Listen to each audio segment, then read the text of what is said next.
कोणाकोणाचा जन्मदिवस आहे आज, कोणाकोणाचा वाढदिवस आहे आज. तुम्हा लहान मुलांना जास्त आता बर्थडे हा शब्दच माहिती आहे आणि हॅपी बर्थडे. तर आज आपण काय शिकणार आहोत माहिती आहे? जर आपल्या आई बाबांचा, बहीण भावाचा, आजी आजोबा कुणाचाही जर जन्मदिवस असेल तर तुम्हाला त्यांच्यासाठी एक संस्कृत गीत म्हणायचं आहे. संस्कृतमधलं अभिष्ट चिंतन. आज मी तुम्हाला एक छानपैकी संस्कृत गीत शिकवते. शिकाल ना? हृदया, अष्टमी, अद्वैत शिकणार आहात ना? चला मग मी शिकवते, लक्ष देऊन ऐका.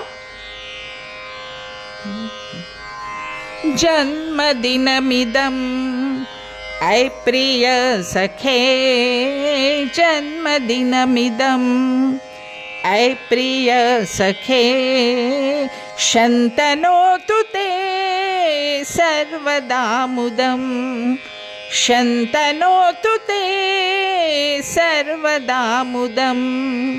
प्रार्थयामहे भवशतायुषी, प्रार्थयामहे भवशतायुषी.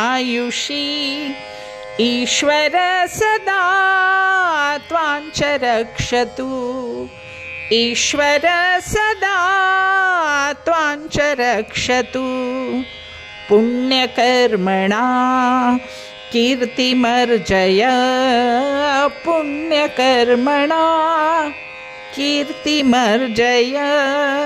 जीवनं तवा भवतु सार्थकं, जीवनं तवा भवतु सार्थकं, भवतु सार्थकं, भवतु सार्थकं. आवडलं ना हे संस्कृत गीत? सगळ्यांनी आता हेच संस्कृत गीत अभिष्ट चिंतन म्हणून म्हणूया.